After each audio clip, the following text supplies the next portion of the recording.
Hot topics, listener stories, cultural and historical discussions, environmental issues, fun and lighthearted topics, guest interviews. Kiman, basically anything you want to talk about, we are ready to listen.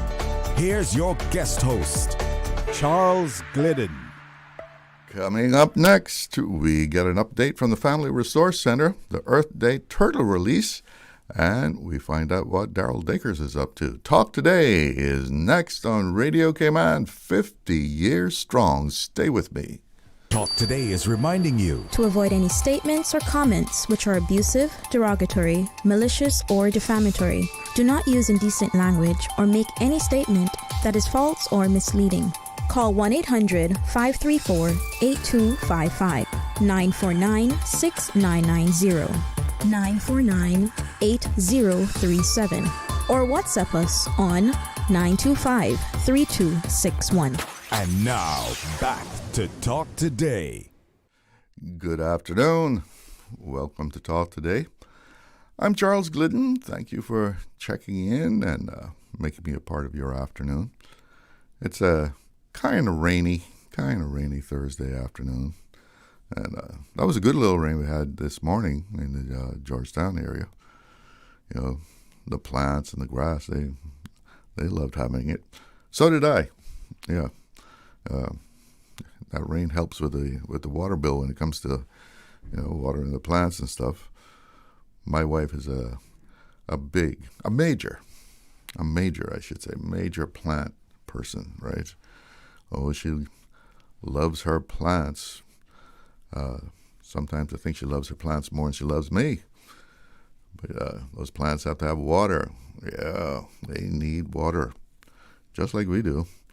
So anytime we can get some rain, I'm glad to see that. Well, the government has been hard at work, it seems. I see the NCFC government taking some steps to protect the environment. And these are policy decisions, not just ideas or proposals. They've named 6 new areas to be designated as protected. And Cabinet has issued drafting instructions for an amendment prohibiting the importation of specified single-use plastics. I know a lot of people are happy about that. The environmentalists have been pushing for that for some time. So that's a big change right there, welcomed by many. It's all good stuff. That's good stuff. And Cabinet has decided that Little Cayman's airfield and runway will remain in place. Great, that's good. From my point of view, anyway, I like that. If you've ever gone to Little Cayman, the Edward Bawden Airfield. Now note, airfield, not airport, but airfield, because that's what it is. It's a field, a grassy field. You could play football on it or something. Yes, the Edward Bawden Airfield. It's when you go there, the whole airport experience is such a change of pace from what you usually have to go through when you travel. Everything is typical Little Cayman. The airport, the airfield. It's just chill, man. Just chill. No big hassle. The plane comes up right next to the build terminal there, and when they're ready to leave, well, the Cayman Airways agent just says, "All right, everybody, let's go. Get on board now. We're gonna leave." No big deal with the searching you and the whole security procedures that you normally would have to go through. Now, I don't know if they're going to have to do some kind of upgrades, though. Maybe, there's this day and age, civil aviation requirements might mean that they have to do some changes here and there to comply with the civil aviation requirements. But we'll have to wait and see. And later on in the show, we can talk some more about these. See what you think about them. Right now, though, we're going to take a break, and we'll be right back. The best foundation you can wear is glowing, healthy skin. The offices of dermatologist Dr. Wayne Porter specialize in enhancing your skin's well-being. Whether you're seeking advanced skincare, including any skin cancers, Botox, filler, cosmetic skin enhancements, or simply looking to reduce wrinkles, Dr. Porter offers a full-service dermatology and dermatological surgery practice. For more information, email drporterkman@gmail.com or call 946-9020. That is 946-9020.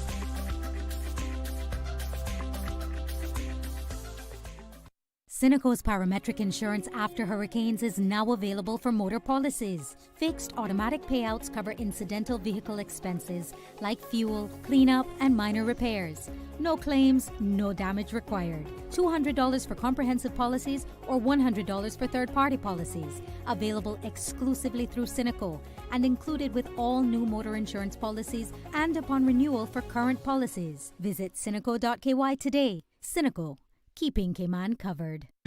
The 13th annual Little Cayman Agriculture Show is back. Saturday, April 25 from 8 a.m. to 4 p.m. at Blossom Village Park. All the fun from Grand and the Brack wrapped up in a scenic Little Cayman package. The games, the animals, plant sales, competitions, the food, and more. Entrance is only $10, including raffle ticket. Children 4 to 10 years old, $3, and free for children 3 and under. The 13th annual Little Cayman Agriculture Show this Saturday, April 25 from 8 a.m. to 4 p.m. at Blossom Village Park. Brought to you by the Sister Islands Agriculture Show Committee. See you there. Radio Cayman's Talk Today.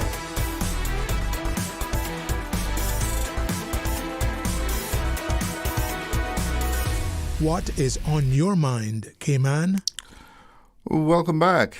Well, I thought I had some guests waiting for me outside the door here, but no one is there. So I guess I got to make like a U.S. Marine, adapt, improvise, and overcome. So let's see. We can. What can we talk about?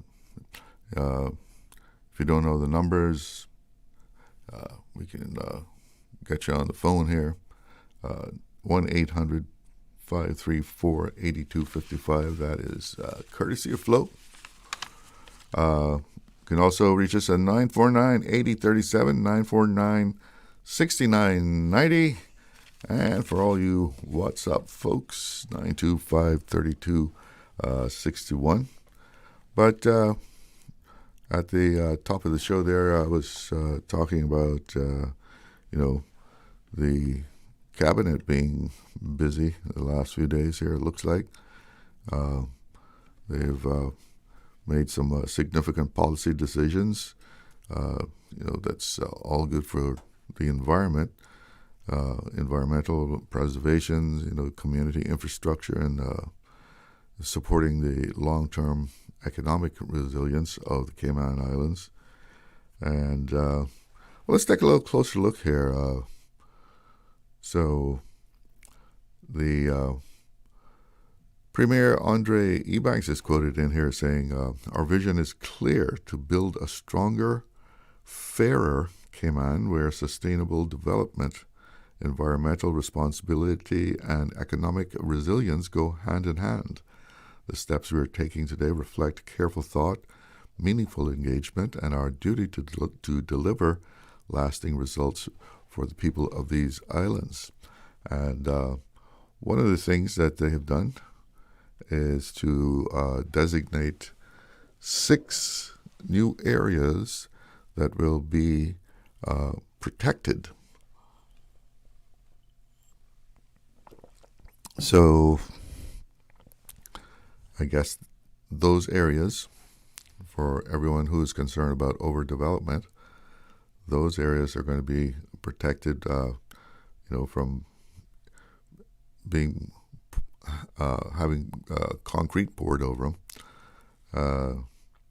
So the 6 areas across the Cayman Islands have been formally designated for protection under the National Conservation Protected Areas Order 2026, safeguarding a rich mix of wetlands, mangroves, coastal keys, and forest habitats. And the areas are western mangrove keys and marine areas along Grand Cayman, Tarpon Lake National Park, Little Cayman. That will be protecting important wetlands while remaining open to the public via boardwalk. Excuse me. East Interior Nature Reserve, Little Cayman, preserving a rugged landscape of ponds, shrubland, and forests with plans for walking trails. Oh, that sounds good. And Sand Key, South Sound, that's the little key out there, protecting seasonal nesting grounds for leased terns while allowing responsible recreational use outside of the breeding season. Duck Pond, Little Key and Western Mangrove Keys Marine Park, that's the North Sound, protecting essential mangrove ecosystems, and expanded Salina Nature Reserve for Grand Cayman, enhancing protection for native species, including the blue iguana, Cayman parrots, and migratory black crabs. So those areas now will be protected and be nature reserves, more or less. We have someone on the line. Good afternoon. You're on the air. Good afternoon, Mr. Charles. Yeah, good afternoon. I want to say something, Mr. Charlo, that I think is very important that I'm mentioning. Mm-hmm. And it is, some people call it possession, and some people call it demonic possession. What? Where are we going? No, what I'm trying to say is, if we look really carefully, some people need like a priest, a pastor, and that sort They of need an exorcist or something? Yeah, exorcism, Greg, I don't know if I want to go there. No, I'm just saying it's a problem. It's a problem in Cayman, that I think I have seen, in my opinion, some people are under that demonic power. Okay, well, let's talk about that some other time, okay? All right, I know it's a heavy subject. All right, catch you later. Okay. Okay. WhatsApp message here. Please send rain to Lower Valley.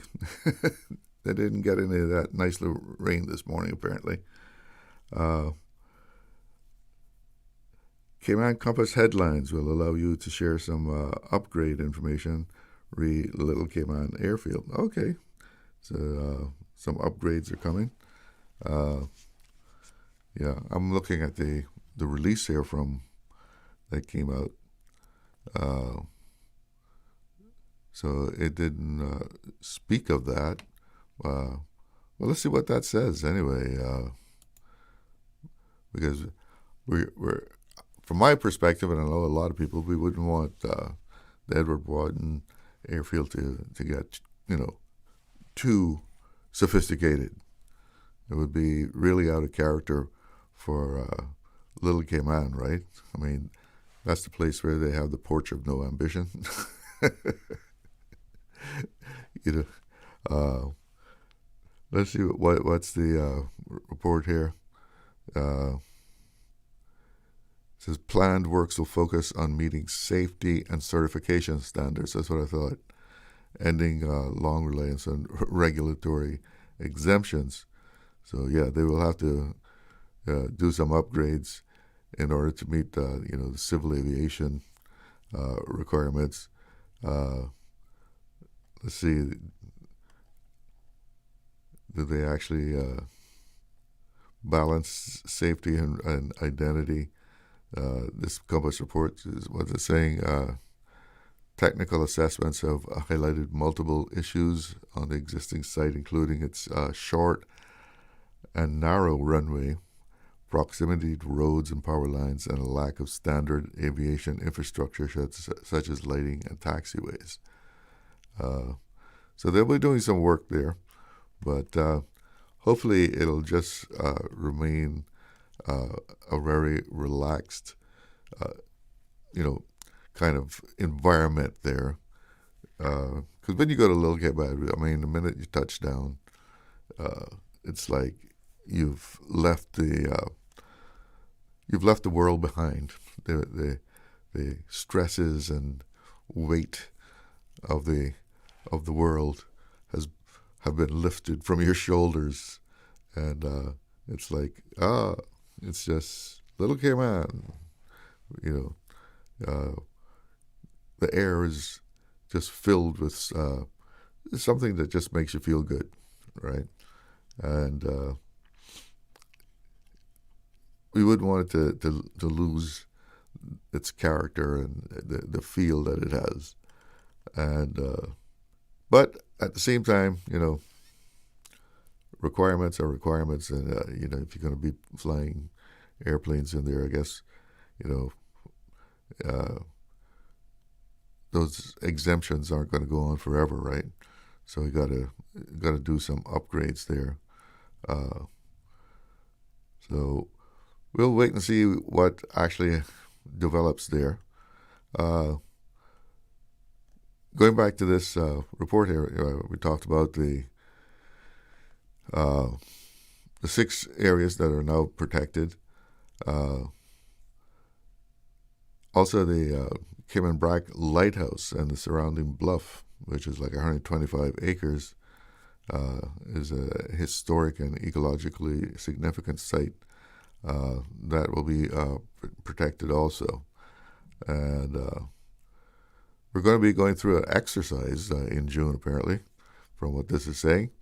The government is going to host something called Cayman Forward, aligning the natural and built environment, bringing together stakeholders from across the government, the industry, and community to increase collaboration and identify solutions and inform policymakers. And a third-party expert or experts will facilitate this and come up with an action plan. Well, the action plan is going to be jointly owned between government's planning and environment teams. Let's hope it's a plan that will be implemented, in a timely manner. A lot of plans have been made, and they all sounded really good, and then they just kind of have a quiet death.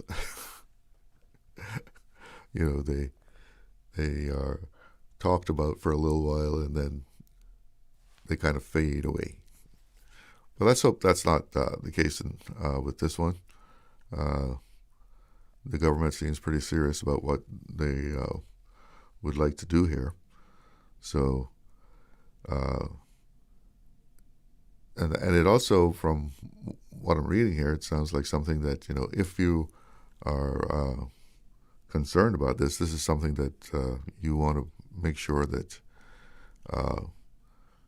you get your input into, because the community is supposed to be a part of this. identifying solutions and informed policymaking. And that's an important thing right there. Making the people that make the policy know what it is that you want Cayman to look like going forward. It's called Cayman Forward, so make sure you get in on it. The government planning and environment teams stakeholder consultations will take place throughout May ahead of the forum on the 4th and the 5th of June. So that's not far away. It's right around the corner. So they're going to try and put that into action. And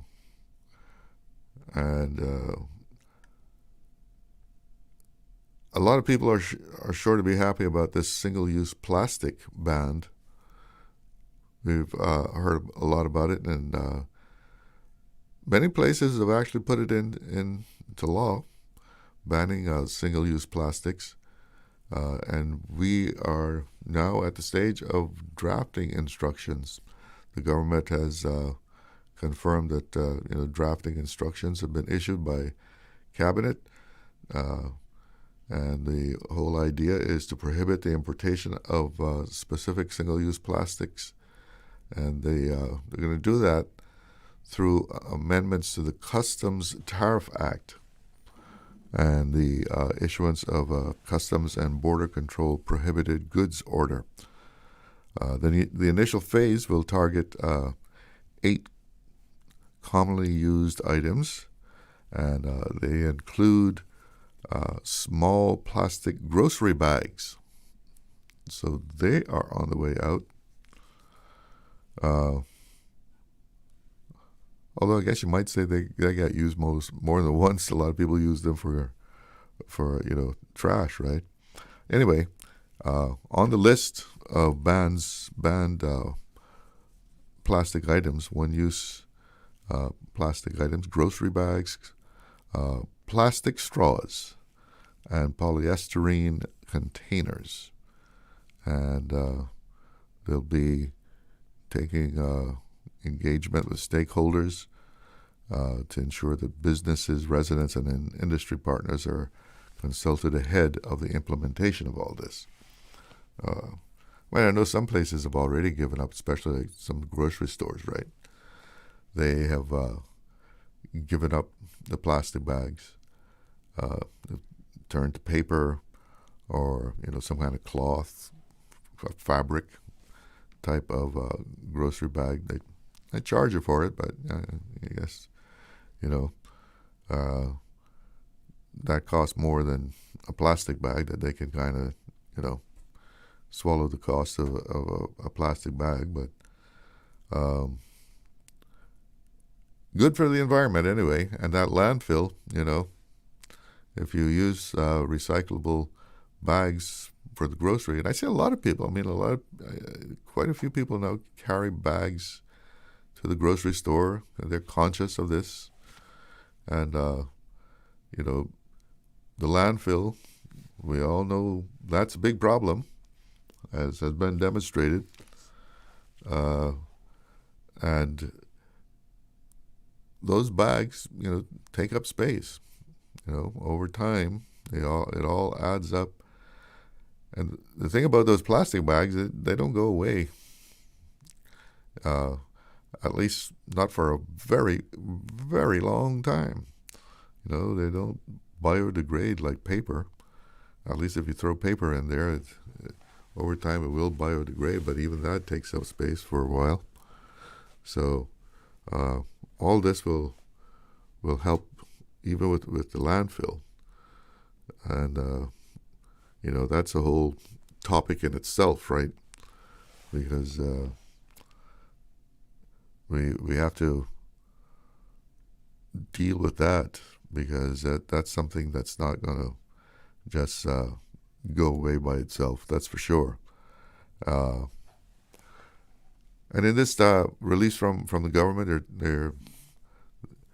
the government is talking about a stronger, fairer Cayman. It says, together these commitments reflect Cayman's broader vision, or reflect the government's broader vision of a Cayman that is environmentally resilient, economically sustainable, and fair to every community across the three islands. Premier Andre Ebanks is quoted saying, "Earth Day is a timely reminder of what is at stake. These initiatives are about our people and the future we are building together. We continue to take deliberate, responsible action to preserve our environment, enhance our communities, and ensure that every Caymanian can thrive in a country that remains resilient, sustainable, and unmistakably our own." That's the words of the Premier, the Honorable Andre Ebanks. Time for another break here. Be right back. Did you know that Doctors Hospital provides urgent care services 24 hours a day, 7 days a week? And Doctors Hospital's urgent care physicians have access to the most advanced MRI and CT imaging in the Caribbean, providing reliable diagnostics when you need it most. When you need quality urgent care for an illness or injury, Doctors Hospital is here for you 24/7. Whether it's a migraine, chest or abdominal pain, shortness of breath, broken bones, or another urgent need, Doctors Hospital at the top of Walker's Road. Urgent care right now. The BCG vaccine protects against tuberculosis, a bacterial disease that affects the lungs and spreads through the air. Under the updated National Immunization Schedule, the BCG vaccine will now be offered only to individuals at higher risk of exposure because the risk of tuberculosis in Cayman Islands remains low. Vaccines help the immune system prepare to fight infection before serious illness develops, helping reduce the spread of disease in the community. Ask your healthcare provider about the updated schedule today. This message is brought to you by the Ministry of Health, Environment and Sustainability and the Public Health Department. Wouldn't it have been grand if you had purchased land 30 years ago? It may not be 2020, but a perfect vision has never been more clear. Cayman Brac and Little Cayman, poised for growth with an eye on the future. Your land, your history, your future. Discover all that our sister islands have to offer. The 13th annual Little Cayman Agriculture Show is back. Saturday, April 25 from 8 a.m. to 4 p.m. at Blossom Village Park. All the fun from Grand and the Brac wrapped up in a scenic Little Cayman package. The games, the animals, plant sales, competitions, the food, and more. Entrance is only $10, including raffle ticket. Children 4 to 10 years old, $3, and free for children 3 and under. The 13th annual Little Cayman Agriculture Show this Saturday, April 25 from 8 a.m. to 4 p.m. at Blossom Village Park. Brought to you by the Sister Islands Agriculture Show Committee. See you there. Radio Cayman's Talk Today.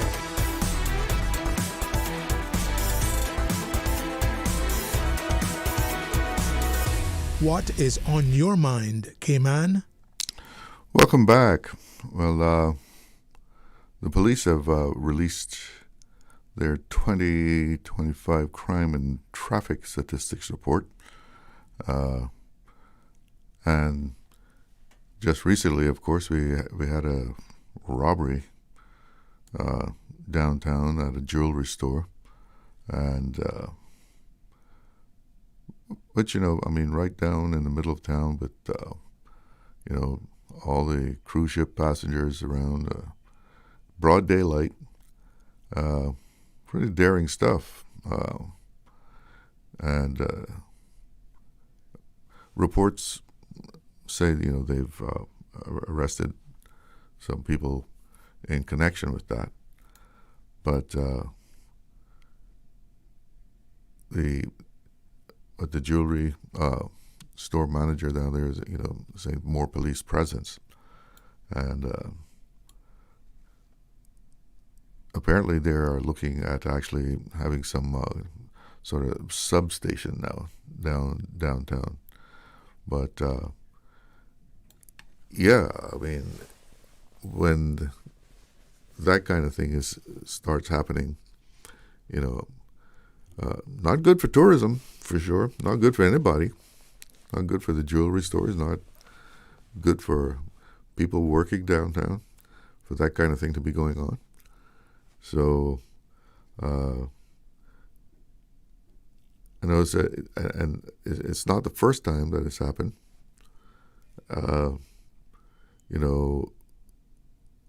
Apparently when word started getting around downtown with all the cruise ship passengers, they kind of backed away too, which anybody would in a place where robberies they just took place. People kind of got hesitant about, getting caught at the wrong place at the wrong time. But taking a look at this report here, what we had, 2025 recorded a 6% increase in violent offenses, but a 16% reduction in serious violence. And of the 59 serious violent offenses that took place in 2025, there was a 56% detection rate. So, what does that mean? Detection, I guess they caught about a little over half of them. But violent offenses, increasing 6%. But how do you take that? 16% reduction in serious violence. I guess yin and yang, right? I don't know. There was, however, and this is a pretty big number. There was a 20% increase in sexual offenses. That's significant. That's when you say 20%, a 20% increase in sexual offenses in the Cayman Islands. There was 125 incidents. Of these, 58% of the victims involved children, and that is most disturbing. Most disturbing. 58% of that 125.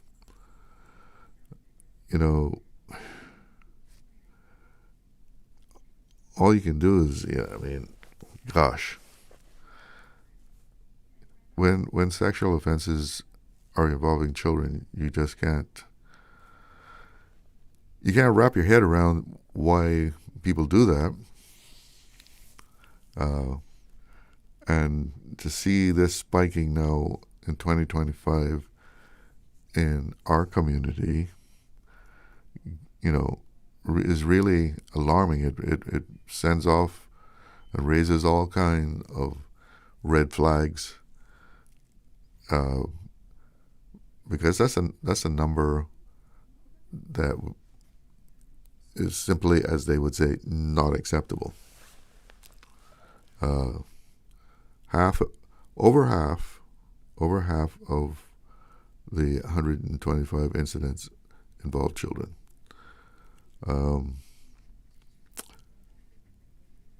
There were 14 firearms recovered in 2025, and the majority of these were recovered during proactive and intelligence-led policing activity in partnership with other partner agencies. 4 of these firearms were recovered by Cayman Islands Customs and Border Control. People smuggling firearms. There were 30 firearms crimes in 2025, which is a reduction of 3 offenses compared to 2024. Of these offenses, 43% were detected, and further 23 remain open and active investigations, with the potential of those detection numbers increasing. Overall, acquisitive crimes reduced by 2%, with burglary offenses reduced by 31%. That's good news. There was a significant increase of 55% for robbery offenses and a detection rate of 29%. 42% of robbery investigations for 2025 are currently open and active. So a lot of guys still out there. So robbery increased 55%. And I guess you can see why, people like the jewelry store managers, owners, are, crying out for more police presence, because, if you walk downtown, those jewelry stores are right there on the street, right? And they have a very open kind of environment, because they want people to have easy access to the stores. So it's, it's not like even you walk through a door for most of them. And in this last incident, they went in and they busted up the display stands. And apparently, from what I read, they didn't get away with, a whole lot, but really smashed up the place. The number of serious violence incidents saw a reduction in 2025. An example of this was that there was a 60% decrease in matters of attempted murder, with 6 offenses being recorded in 2025 compared to 15 in 2024. That is a significant drop. And road policing remains a high priority in 2025, with educational media campaigns and significant road operations. There was a 45% decrease in fatal collisions. Maybe people are finally driving with more care, it looks like. And that's great to see that, fatal collisions have decreased by so significant a number, 45%, 6 fatalities in collisions in 25 compared to 11 in 2024. So that's a positive result right there. And there was a 5% increase in motor vehicle collisions, with a total of 3,408 reports made to the police in 2025. Those are all those fender benders you see happening as you drive around the place. There was, however, a 12% decrease in traffic summons. They only gave out 6,877 traffic summons, tickets, right? I guess. With a further decrease in speeding offenses, with 2,162 summons issued. So, I don't know. I wonder how 26 is going to compare to 25, because I think they gave out, I don't know if they were all speeding, but like something like 1,000 tickets or something. Drunk driving, or driving under the influence. There were 277 offenses recorded in 2025, which is a reduction of 1%. Results range from, these numbers, hard to relate to them, but anyway, the results range from 0.07 milligrams per liter, I guess it is, to 0.390 milligrams. And 65% of persons were double the limit, while 25% were 3 times the legal limit of 0.070 milligrams. And of course, we lowered the limit, right? It doesn't take that much to put you over the limit in Cayman anymore. And it all depends on the person, how inebriated you get. And I guess also the reading. A very large person will need more to go over the limit than a person that is small. It is coming up on 1 o'clock, and coming up we're going to be hearing from the Turtle Center about their turtle release for Earth Day. But before that, let's see what's making headlines. Radio station. Radio Cayman is the voice of the Cayman Islands. From Radio Cayman's newsroom, this is Headlines. Local, regional, international news. The Headline News is brought to you by Kirk Market and Health Services Authority.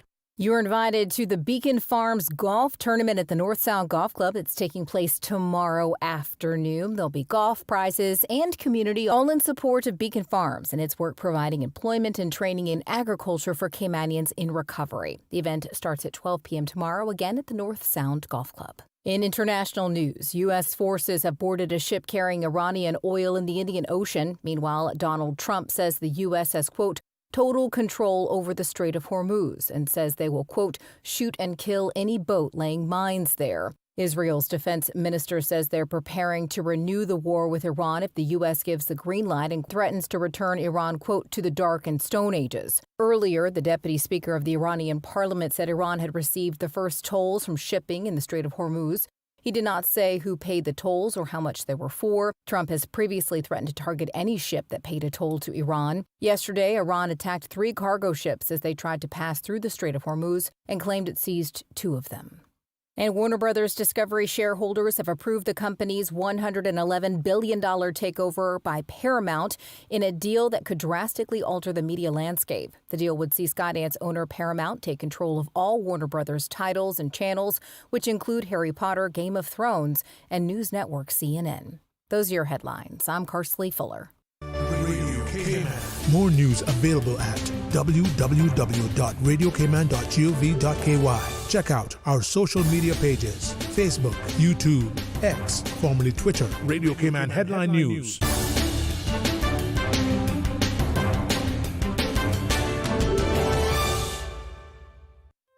Looking for fresh, healthy food that's full of flavor?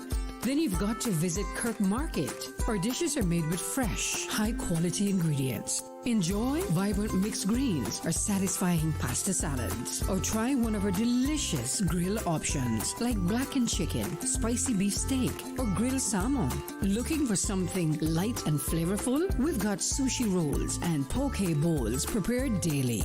And don't forget to explore a hot bar or Billy Fresh salad at the salad bar. Stop by Kirk Market today for breakfast, lunch, or dinner and taste the difference. Eat well, live well with Kirk Market.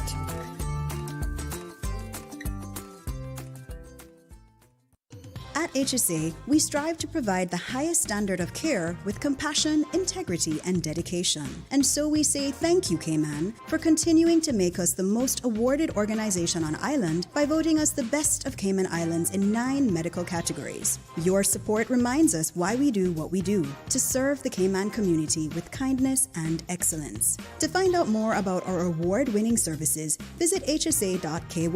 At HSA, we are committed to caring for you.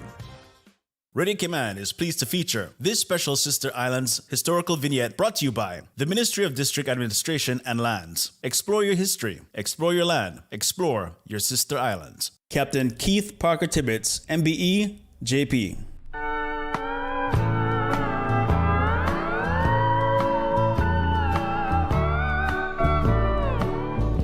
In late 1945, Captain Keith Parker Tibbets and his brothers formed Tibbet Brothers to build a cargo ship for trading in the Caribbean, which they named TB Radar, launched on August 20th, 1946. Keith supervised the construction, which was the first ship launched on Cayman Brac with the engine already installed. Keith also supervised the building of a second ship the following year, the MV Sonar, which launched on September 9th, 1947. After operating the ships for a few years, the brothers sold them both. Years later, he built and launched the MV Trial on 3rd of January 1967. In 1951, he joined the Trinidad Shipping Company for a year and a half before coming back to Cayman Brac in 1952 to join the ranks of Caymanians who were shipping out to global ports with national bulk carriers. Even though, unlike most of his fellow seamen, he spent merely a year on the ocean before turning his sights towards the promised land on shore. One of his personally created catboats was on display in the Kensington Museum in London for many years, a shining example of his pride of craftsmanship and excellence. This was part 4 of his special Sister Islands vignette series dedicated to Captain Keith Parker Tibbets. I'll be back. I've got 22 more days.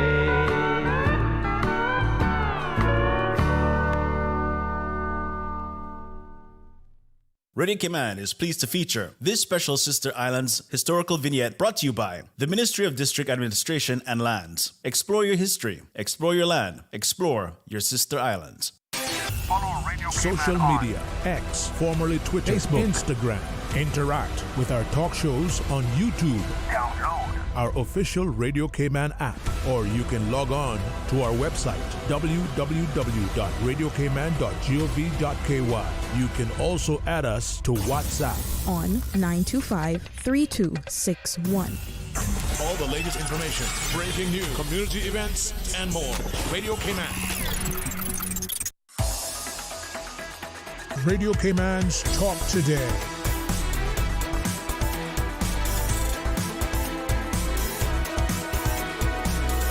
What is on your mind, Cayman?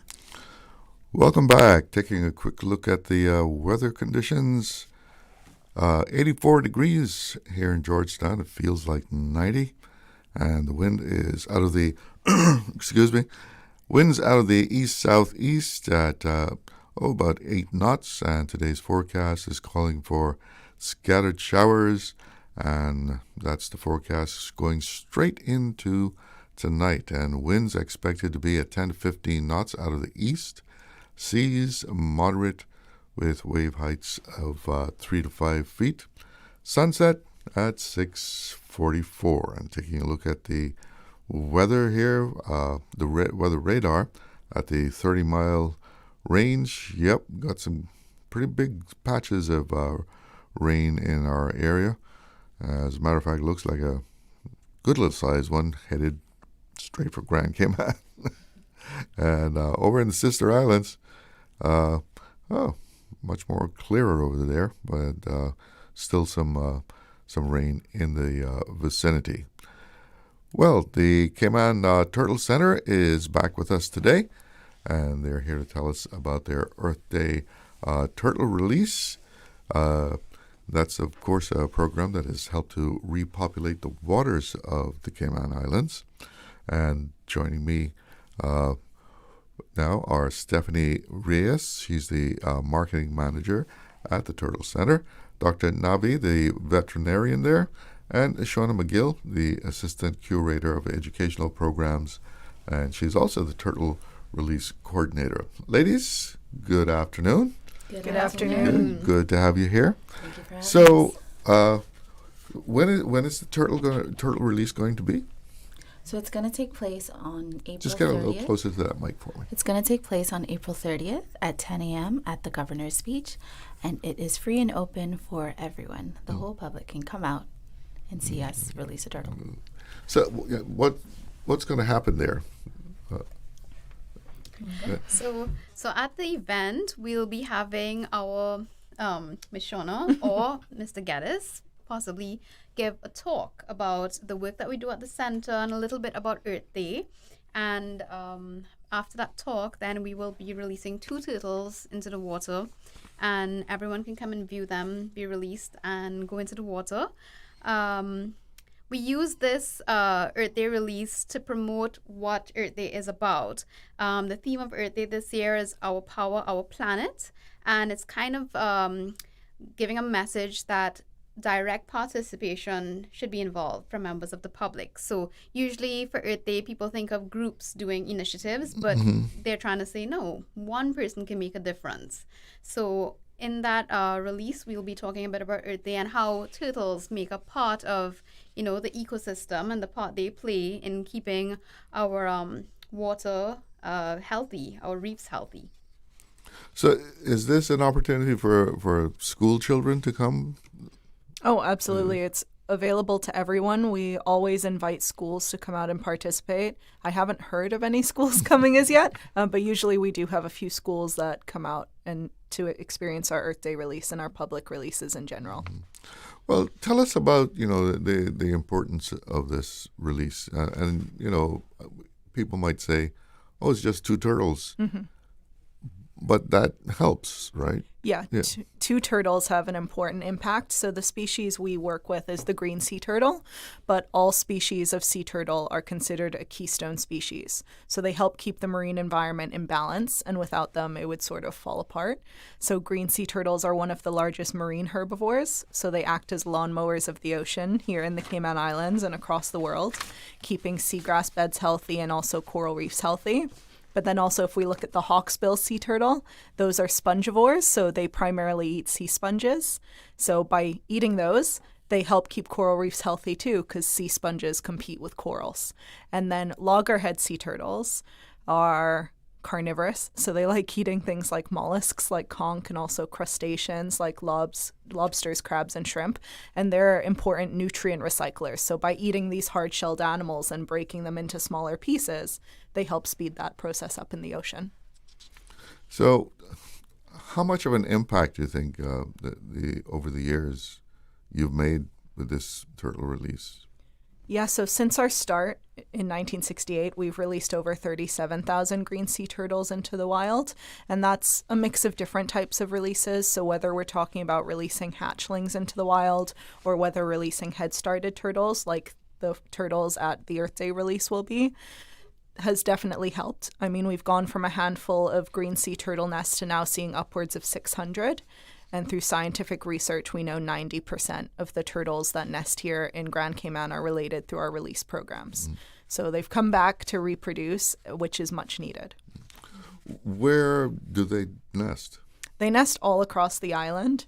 They like beaches because they have to nest in the sand. So bigger beaches, you're probably going to get a lot of activity from a sea turtle nesting. And how about the whole...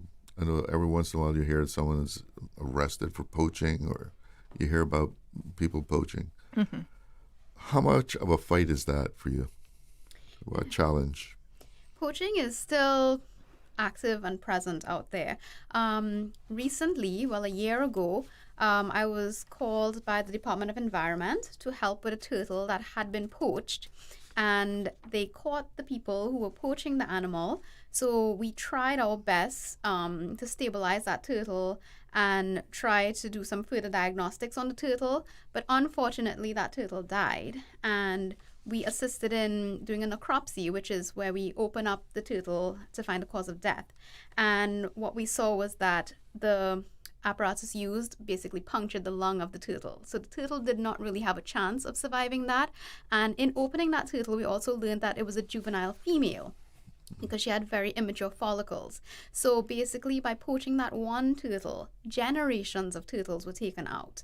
And I actually saw recently in the Compass, I think it was last week, that they finally, the judge finally gave ruling on the matter, and I know that there was a fine involved with that. So I think that's a positive aspect, seeing that turtle was used as an example of poaching, that prosecution is there for people who poach turtles. Yeah. But I mean, are people becoming more aware and appreciate the fact that you should not be doing that? That's really hard to judge. I would say hopefully. through our educational programs, through the educational programs of the Department of Environment, and honestly, any environmental organization here in the Cayman Islands. We're trying to spread awareness of how important these animals are to the marine environment. They're way more important to us out there and doing what they should be versus being poached. I mean, that subadult female, she was relatively older. She hadn't reached breeding age, but she had survived up until that point, which for her was about a 1 in 1,000 chance of survival and potentially even lower. So taking that one female, you took her, but as Dr. Navi said, you took away all those potential generations afterwards as well. Tell us some more about your educational work. Yeah, so we have our educational components at our turtle releases, but we also have both school education, different years, from all the way from preschool up to university level, but we also do corporate outreach.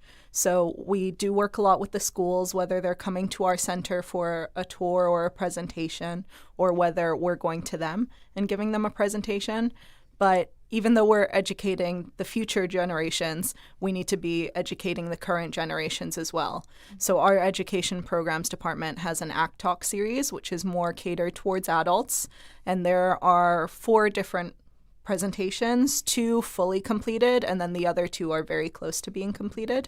The first one focuses on our conservation programs at Cayman Turtle Center, primarily our turtle conservation, but then also the second one is called Iron Men and Wooden Ships, and that won a National Arts and Culture Award, and that focuses on the turtling aspect and history of the Cayman Islands and how it really built the Cayman Islands. So when you say you reached out to corporate entities, tell us about that. What do you do with them? Yeah, so that's our ACT Talk series. So we go into either their place of work or they can come to Turtle Center and we give them a presentation. Usually more so these are lunch and learn sessions. So they take a lunch break, they come and learn about our programs. We've gotten a lot of volunteers through this as well. But that's a really nice initiative. It's also completely free, so take advantage of that. It is a really good educational component. We've gotten a lot of good feedback, and I know me and my team learned a lot of information researching especially the Iron Men and Wooden Ships segment. I just want to say as well, I think a turtle is a very charismatic animal. So people are drawn to them. They're like, oh, this is a beautiful creature. But then when you get the educational component of it, people then start to realize we need to save these animals and we need to start acting now. So I think us driving that for many different age groups is very helpful right now. You guys also do keep it for the day, right? So yes. People are able to come and join them and have a day working alongside with them and learn more that way as well. Yeah.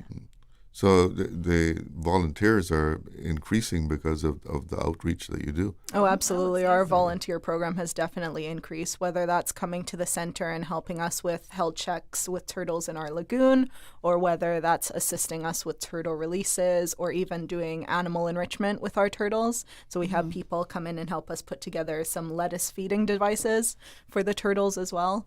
So that's definitely built up and grown, and we always encourage people to reach out if they want to be a part of that initiative as well. So what kind of numbers do you have as far as the impact that you've made as far as repopulating the turtle population in our waters? So yeah, the numbers are very hard to study. The easiest way to look at is breeding females. So we did a massive collaborative study with the University of Exeter, the University of Barcelona, the Department of Environment, and that looked at the DNA of our turtles at Cayman Turtle Center, but also the nesting turtles here in the Cayman Islands. And that was published in 2019, I believe. And that showed that 90% of the green sea turtles, that lay their eggs on Cayman beaches or Grand Cayman beaches are related through our release programs. So that means they're going out into the environment and they're surviving to that point. Is that old thing about that the turtle always returns to the beach that they were nested on? Is that true? Correct. Yeah, it is true. It has to do with the magnetic field of the area. So, for example, if we release a turtle at Governor's Beach, it may not necessarily come up at Governor's Beach. It might come up at the Western or the 7 Mile Beach stretch. But as Shona likes to say in her talks, turtles are very interesting creatures. They have magnetite in their brains that have been studied by researchers and are still being studied, and it seems like that draws them to the magnetic field as well. So they have their own built-in GPS, so they know where to return to. That's very interesting. Yeah, I mean, turtles are very interesting. I actually I attended an international sea turtle symposium this year, and you wouldn't believe how many people are studying turtles, different species of sea turtles, and the amount of research coming out now, questions you couldn't answer like 20 years ago, people are now coming up with the data to answer them.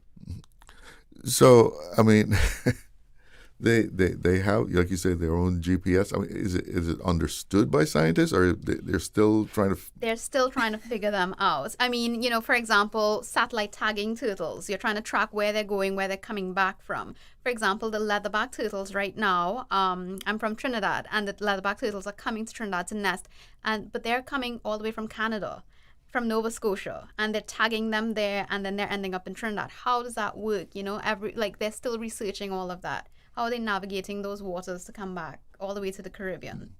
So how are the other species doing? And we all know about the green turtle, but how are those other species doing in our waters? Mm-hmm. Well, we don't have leatherbacks migrate through. They don't nest here. However, the world population of leatherbacks on a decline right now, facing extinction by 2050. So there is need to intervene and act. But in the scientific community, some people might not want to intervene and act. So that is actually a debate right now. And actually at that symposium I was at, I presented on behalf of the Turtle Center about our Head Starting program, because people wanted to know about the program because we've been so successful doing it. So they actually want to use us as a model, maybe for the leatherback turtles in the future. What about was it loggerhead? Yeah, so loggerhead nesting numbers are increasing as well. This is all data given by the Cayman Islands Department of Environment, who monitors the wild sea turtle nests. Loggerheads have safeties put into place, like every sea turtle here in the Cayman Islands is protected. They're nesting, but also turtles out in the wild too. So their numbers are increasing, but hawksbill sea turtles worldwide, which we also have nesting here, are considered critically endangered. So they're in a lot of trouble. They are a species that is forecasted to potentially go extinct in the next 50 years. Wow. We don't have much nesting here in the Cayman Islands. I think we did have 9 within the last few years, whether that was last year or the year before, and that's 9 nests. But that doesn't mean that there's a lot of nesting activity going on. Yeah, it doesn't mean 9 different turtles. Yeah. It might just be 3 turtles providing those 9 nests, because turtles can nest multiple times through a season. So as a species, they're really in trouble. Yeah. So there's a lot of people looking at hawksbills and looking at the work they can do to help protect them. Hawksbills, like the green turtles, were and still are one of the most harvested illegally species of sea turtles because they have a beautiful shell. That's where the term tortoiseshell comes from. So if you have artificial tortoiseshell glasses, that marbly color, it was given by the hawksbill sea turtle back in the day. So they're still heavily poached for that, but also people still poach them to eat as well. But they are protected worldwide, and also especially here in the Cayman Islands. Now you're also having the Turtle Crawl 5K, right? Yes. So that's happening this weekend. So this Sunday. Yeah. So tell us a little bit about that. People can still sign up. They can indeed. So they can sign up through our website, turtlecrawl.ky. The event is happening this weekend, Sunday, April 26th, and we're going to get started. Start time for the race is 6 o'clock, but we are encouraging everyone to come out at 5:30. They can get a little warm-up done. Rehoboth is going to take care of the warm-up for us, and they can also get just like some further information, kind of some guidelines, like stay on the right side of the road, things like that, and any last-minute registrations would happen that morning. We're hoping that we don't have too many so that we can just get everything started, but that is an option that's available. So these are the T-shirts? These are the volunteer shirts. Okay. And the participant shirts are going to be in green. Yeah. All right. So what's the route of this 5K? So it's going to be on Northwest Point? Northwest Point. So it's going to be from our turtle center all the way to West Bay Public Beach and then back. And then, okay. And is something planned for after the race? Yes, so we're going to have breakfast ready for them when they return. We're also going to be doing a raffle prize giveaways. We're going to have a special discount to enter the Turtle Center if you want to spend the rest of your day after your race. There's also going to be some new items at our gift shop. And then we're going to have a special treat for all of the kids. And this is this a fundraiser of sorts? Yes. Yes. So how much? What's the fee for? So it is $30 for adults. That's $30 US, and $25 for kids, and that is kids under the age or 12 and under. So how do people go about? Just go to the website. Is that the only means that they can? Yes, you go to our website, turtlecrawl.ky, and you can register there. And if you go through our socials, if that's more convenient, it will also lead you there. We have the link in our bio. Okay. And what kind of programs is the fundraising supporting? It's supporting our conservation programs at the center. So whether that's our turtle release programs, whether that's our research that we might do, or even our Cayman parrot conservation programs that we have as well. Tell us about that. I mean, it's called the Turtle Center, but it's not just turtles there anymore, right? Yeah, it's Cayman Wildlife. So we have our Caribbean aviary, where we have the two species of Cayman parrots. So some people don't know that there's two species. So there's the Grand Cayman parrot, which is endemic to Grand Cayman, so only found there. And then there is the Cayman brack parrot, which is endemic to Cayman brack. Of course, Cayman brack would have their own parrot, right? Yeah, of course. Yeah. Island nation, they have their own species. And we're the only place that has both those species. And we have a breeding program for our Grand Cayman parrots. But in the past, we've had a breeding program with our Cayman brack parrots, and we've released some juveniles back into the wild to help populate the ecosystem. So how are they doing as a species? I'm not sure. The Department of Environment, they usually go out and do their annual surveys. I don't think they've done one for this year, but I think the population is stable over there from the last report. Yeah, and the Grand Cayman parrot, how is that going? Well, I think they're doing okay as well. If you go to the Botanic Park, you see a lot of them there. So I think they're in different pockets on the island, but you see them flying around early morning, late evening. Yeah. But right now it is the time, it is nesting season for the turtles as well as the birds. So if you go to the Botanic Park now, you might see parrots, nesting. They look for dead trees to nest in. Yeah. Even our aviaries have an we're breeding season. I do just want to intervene and say, even though the Cayman parrot populations are stable, they are very vulnerable, especially to things like hurricanes and storms that can decimate their population. There was an instance with the Bahamas. They have a subspecies of the same species we have, the Cuban Amazon, and they were very close to going extinct after a very bad hurricane they had come through. So something like that. You also have poaching that still happens with wild parrots. You have people that shoot wild parrots because they eat their produce, sadly. Yeah, the farmers are not fans. Which is not great, because parrots are, once again, also a keystone species. They're like the green sea turtle. Even though they're eating those fruits, they're usually eating from the higher canopy and leaving the lower canopy, but they're dispersing these seeds. People jokingly say that parrots are wasteful because they take a few bites and drop it, but that's what they're meant to do, because that's what helps more mango trees grow and spread the seeds. So they are essential to the environment here by doing that. And also, when the mango seed falls on the floor, the agouti is there to pick it up. So the agouti is eating food as well. So it's a whole all connected. Exactly. All needed, all connected. Yeah. So I know you do a lot of work with children, education. What are the attitudes that you see coming from young people now?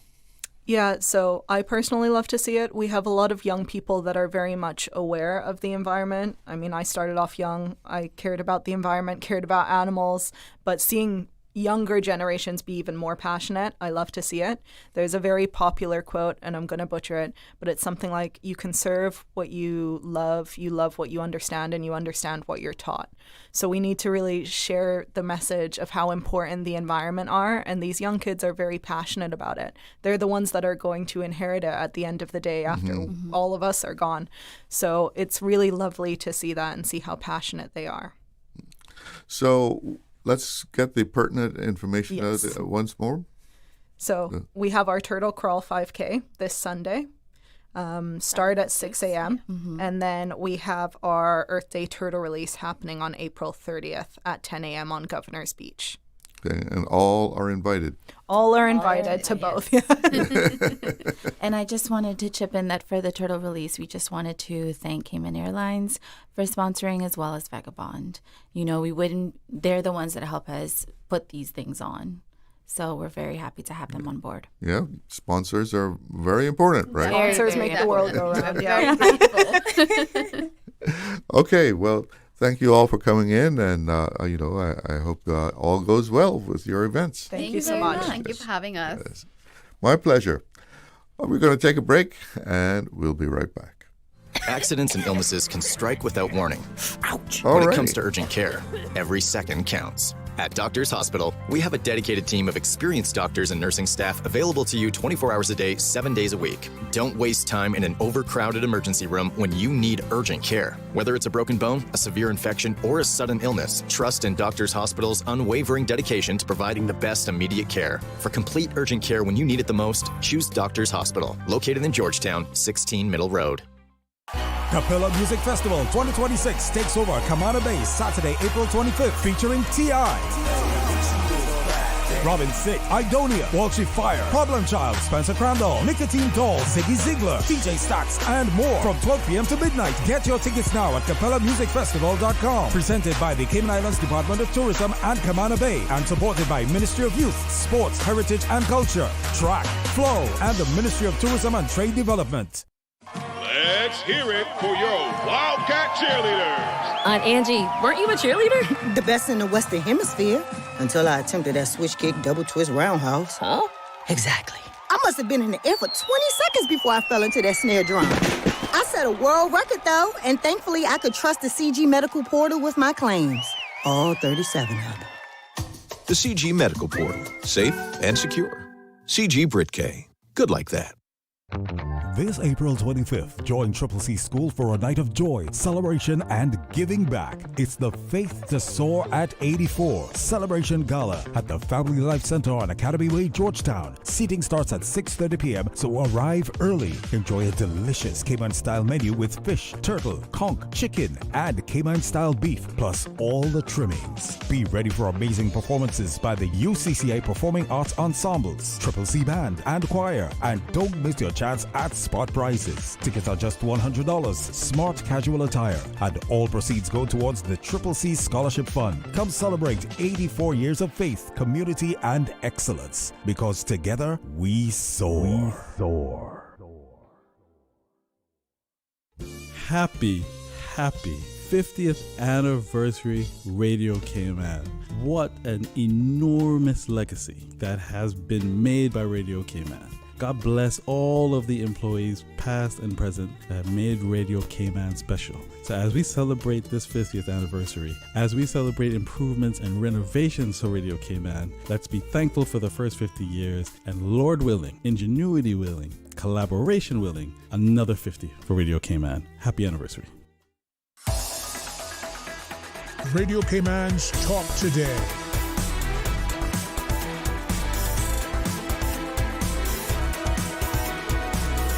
What is on your mind, Cayman? Welcome back. And in the studio with me now is musician Daryl Dakers. And we're going to be finding out what he's been up to of late. Daryl, good afternoon. Welcome to the show. So you were telling me you've been doing some talks with students in schools? Yes, Charles, and I'm not just a musician. I'm Cayman's native son, Daryl Dakers. That's generational Caymanian. But you know that. Yes, I was invited to speak to John Gray. That is 3 different classes. So I did one this morning with grade 13. And they say that they had up to 260 children. It was amazing. It was amazing as I sang and told them my journey in music, not doing drugs. Well, I did drugs, alcohol. I told them I did alcohol, which is drugs, is legal, but it's one of the worst drugs now that Harvard University is saying, because it sends so much dopamine to your brain, and the side effect is anger, which why a lot of people fight when they drink. And I'm a musician. I played with guys that smoke ganja. They might get back late. No problem. Those that drink alcohol, no ends a problem. Fighting and all that. So I proved it myself. Yeah. And Lama was telling me I could say this on the air. Lama is so peaceful. He said, D, when I was young, drink alcohol, I used to go next door and want to fight. He said, I had to stop drinking this thing. So he said, what they're saying now, scientists, I proved that thing. So back to the children this morning. I told them my story. I give away hundreds of books. And some of the children amaze me. Some of them took up to 30 books. And I say, you're going to take this stuff at home and keep it? They said, no, we want to give it to our family and our friends because it's my story. So I was very pleased how to, I think was Hunter, the other Hunter there, something Hunter, the school. Arthur Hunter? No, the school in Northside was called again. Clifton. Listen, I can't keep up with all the names. Changes. There's one called one Darrell Dakers, and they change it to Chalo, and then what? I can't keep up with it. Yes, I'll be speaking there. But Kim and Brack, we found a building for the studio. Praise God. We found a building, yes, for the studio. So where's that going to be? It'll be Spot Bay. Spot Bay, we found a building up there, nice building. So I want to meet with the minister and different people to see if we can put this together. It's not a Darrell Daker studio, by the way. I'm just assisting to set it up, and hopefully God's grace, get a young person from Kim and Brack, send them off to train maybe 2 months for engineering and things like that, so they can run it themselves. They have a MPO, their own organization back there that will manage it when the music sell all over the world. It's download Distro Kids Center. Every 3 months, I think they send a record of what sold, what song sold, transfer the money in the account. And then in Kim and Brack, they can decide, well, we're going to keep 25% to run and pay the artist 75%. So that is what's happening. And again, I'm in Grand Cayman now, but don't miss. When God told me to go to Kim and Brack, there's a lady I've never heard about, never met her, didn't know her name. She called me and said, I've been praying, I think nearly 2 years for God to send someone to Kim and Brack. And I said the same words on the air that God told me to go and help the young people. When I went there, Keno Daly was praying the same thing. So I know that is my calling to go there. And Rose Meyer, great help. She's the one over there arranging everything. Great, great, great help. So we set up an agriculture show. We had some donations. And the twins, which are singers over there, they're about 14 now, I guess. Their father said, listen, these girls, they are shy. They're not going to say anything. They will stand up. I said, just for the body, because this is for the young people. When we go in there, shy girls, they don't want to talk. On the way, I say, God, this thing is not for me. Fill these children with the Holy Spirit. Take away the fearness, the fear that they can go.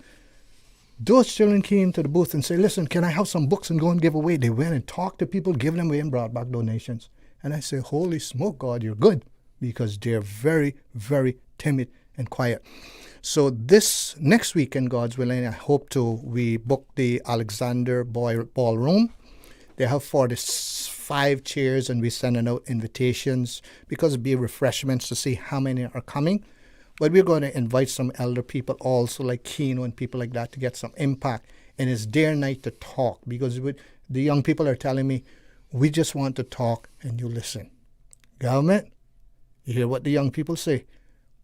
You that involve in the young people, have a meeting every quarter for the young people, not to tell them what you're doing, but to listen to them. Because when we are running for politics, we sit down and listen to people. We have our meetings. When you get in, there's people that put you in. You want to go back to them, at least every quarter, and say, hey, can you tell me what is happening, what I'm doing? Just give me some input. And we see in the Bible that Jesus say, come and let us reason together. And also he go to people that were sick, and he knew, what would you want me to do for you? Relationship. So that's basically what's happening in Kim and Brack. I can't say too much more than that. Clear the schools here that I'm working with. Oh, my book. I print 7,500 of Cayman native son Daryl Dacre's my book. So, some of my journey, I couldn't put everything in one book. I'm writing another one now called As Far Back as I Can Remember. That book, 7,500, I've been given away. When I went to school this morning, I had a box, maybe 500. I think it's 250 or 300, just about finished. So for you all that have some extra change in the bank and would like to sponsor the books, you don't have to give me a 1 cent. I don't charge anything for them. Say, I would like to sponsor because I need 3,000 copies right now. And say, I would like to sponsor them. We're getting ready now to get a certificate for the MPO, Songs of Joy Ministry, Youth and Community Impact Mission. That's what it is, that we will have the MPO. But don't wait on MPO because I have a lot of speaking to do on just about other books. And I've been footing this all along. So if you just want to give me the invoice, I'll pay the company myself to give the books. And on the book front of the book, it say free. Free copy. So it's not for sale. 7,500 I printed. They're just about finished. I print them overseas because I saved $2,000 printing them overseas if I had to print them here. It's not, we don't have the volume that those people have overseas, so we know that. So that's what's happening with that because I'm supposed to be speaking again at John Gray probably next Wednesday, and I'm going to be out of books. So, like I say, if you have extra change, just send it in. And young people, as we send you the invitation in Cayman Brac, we will be sending out early next week. We just need you to respond back to us saying you will be attending because we only have 45 seats. And we need to know how many we're catering, refreshments and all that for 45 people. So we need to know, we don't want to get 60 people and we'll have seats for 45. So it's first comes, first serve. We don't care who come, we just want the young people and some of the elder ones to get involved. So when we put out these boxes, the Vocals of Cayman Brac Recording Studio, we're not just putting it out for donations. We want the community to get involved because these children need mentor, they need leadership to help them to be the next generation of the Cayman Islands. So when you go to the high school, you go to primary schools also, or usually it's high school? Anyone that called me to speak, What's your message? What's the thrust of your talk to these young people? Young people, one of my focus is drugs. Trying to share with them why I didn't do drugs because I made a decision from about 13. So you can't wait till you get 18 and go to a place they're doing drugs. The peer pressure, you might just do drugs. But if you decide from 13 not to do drugs, the chances are your subconscious mind going to trip in and say, hey, I'm not going to do drugs. And I have sat in studio with some big names doing cocaine and ganja, and they offer it to me in my 20s. And I said, no, thank you. Even though these were big names, if I call some name when I tell you big names, but I was able to say no because of my decision. So I share that with them. I share with the people that I share studio space with and all of that. And I played it, by the way, Arnold Smith just died, and I played bass for him too. Mm-hmm. He just died. So that's one of my messages. The next message that I share with them is, you're special. Queen Elizabeth, President Trump, Daryl Dacre, no one is more special than the other one because God made us all. And if you try to find your purpose in a career or money, the chances are you will never be happy.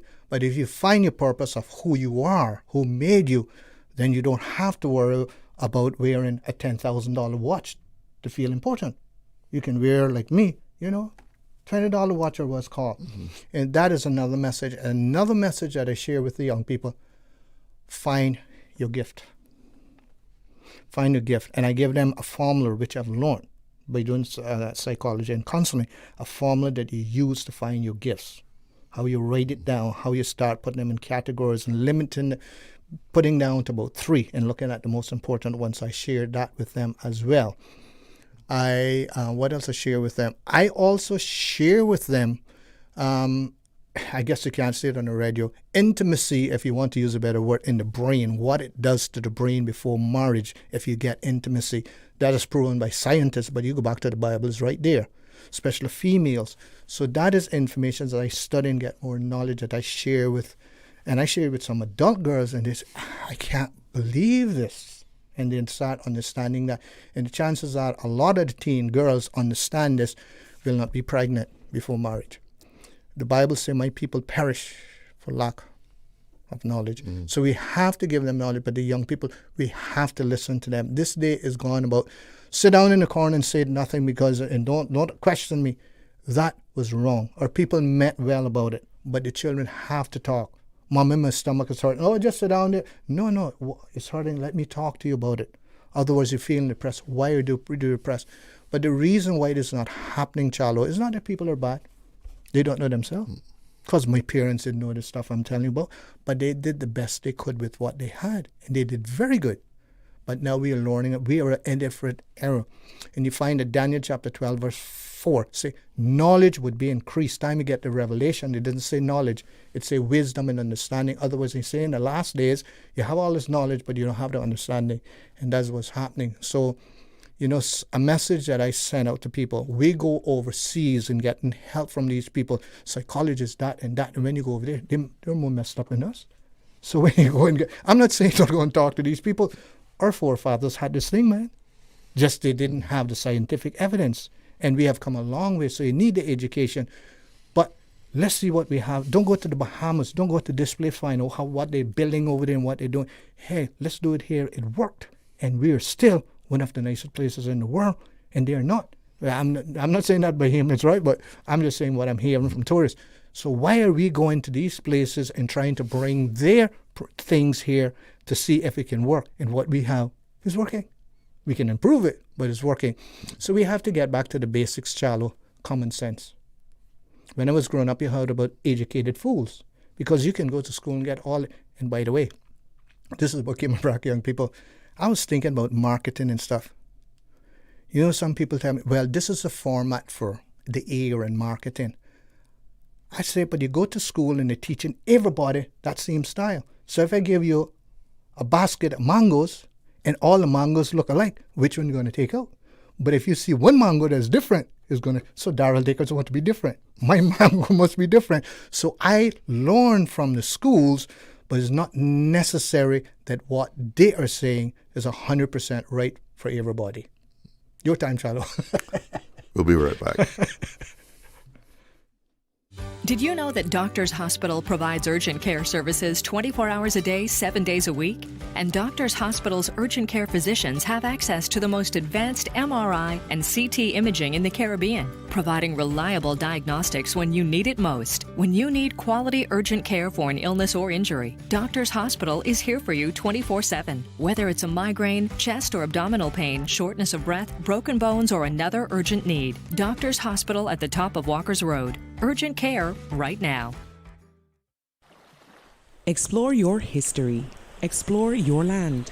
Explore your sister islands, the ultimate staycation experience. Your culture, your freedom, the land that time forgot isn't gone. It's your sister islands. Discover all that our sister islands have to offer. The BCG vaccine protects against tuberculosis, a bacterial disease that affects the lungs and spreads through the air. Under the updated National Immunization Schedule, the BCG vaccine will now be offered only to individuals at higher risk of exposure because the risk of tuberculosis in Cayman Islands remains low. Vaccines help the immune system prepare to fight infection before serious illness develops, helping reduce the spread of disease in the community. Ask your healthcare provider about the updated schedule today. This message is brought to you by the Ministry of Health, Environment and Sustainability and the Public Health Department. Happy 50th anniversary, Radio Cayman. I remember as a kid listening to the children's program, the lady would ask, "Do you know what the sound is?" And as a kid, I would say out loud, "It's a trumpet." And in response, on Radio Cayman, the lady would say, "Of course, it's a trumpet." And I was so amazed that the radio could hear me. And this is one of the most favorite childhood memory that I have. Thank you for keeping us entertained, and we love you. Radio Cayman's Talk Today.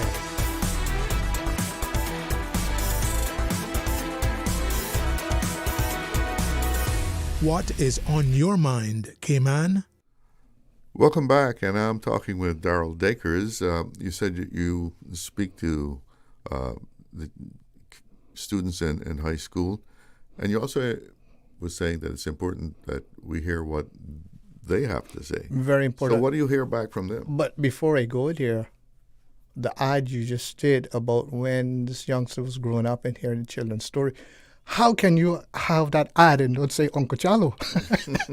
Because it was part of this thing, you got to say, I remember listening to Uncle Chalo. Yeah. So for some reason they forgot about you, huh? Yeah, I guess because I'm here.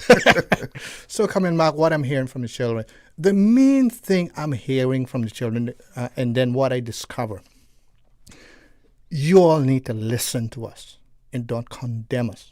That's the main gesture that I'm getting.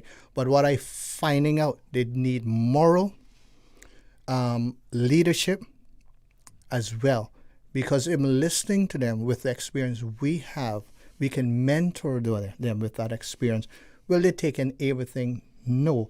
But there'll be things that will save a lot of those children that will not go to jail. They will not do drugs because they heard it. So it's very important we look at that. But also, so that's what I found out. Mentor, moral principle. Do they express concerns to you?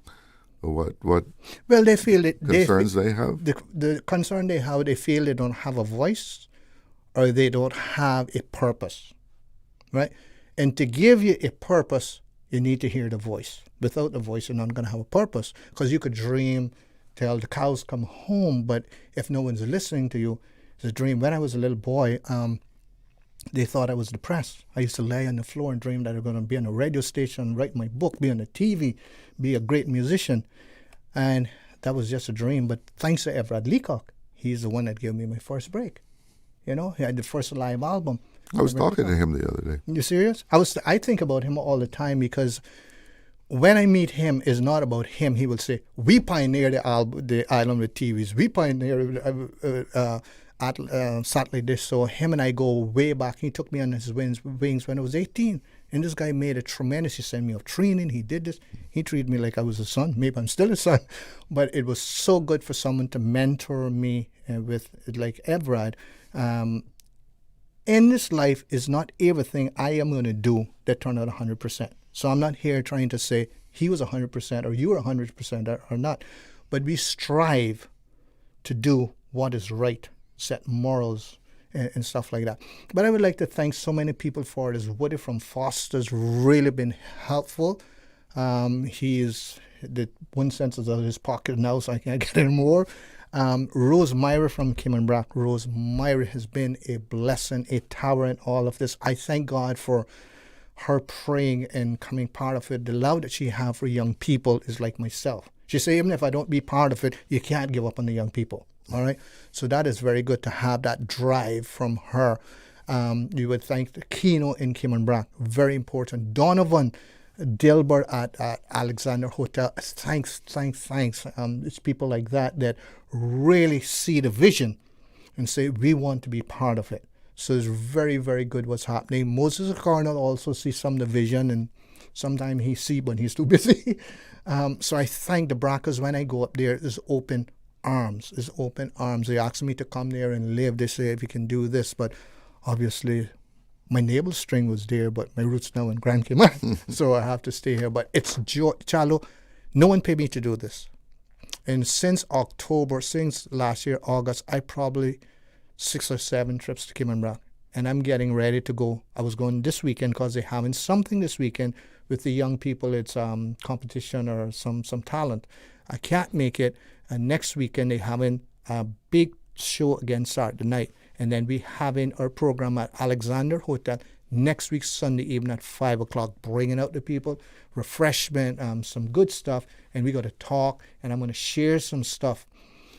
What I try to change with my training and counseling, I have no degree. I got counseling from one of the schools that started this thing. And guess what? Who helped me? A Caymanian. They told him he was too qualified in Cayman, so he had to go back to the U.S. Stinking thinking. We have to retrain the brain. I talk to psychologists here, counselors, and they say in our schooling, we don't know. We don't know that. I met with one of the leading psychologists in Cayman, that we all know them. They say the next 3 years, because I was telling them, the next 3 years, we are concerned. We don't know what's going to happen to the young people.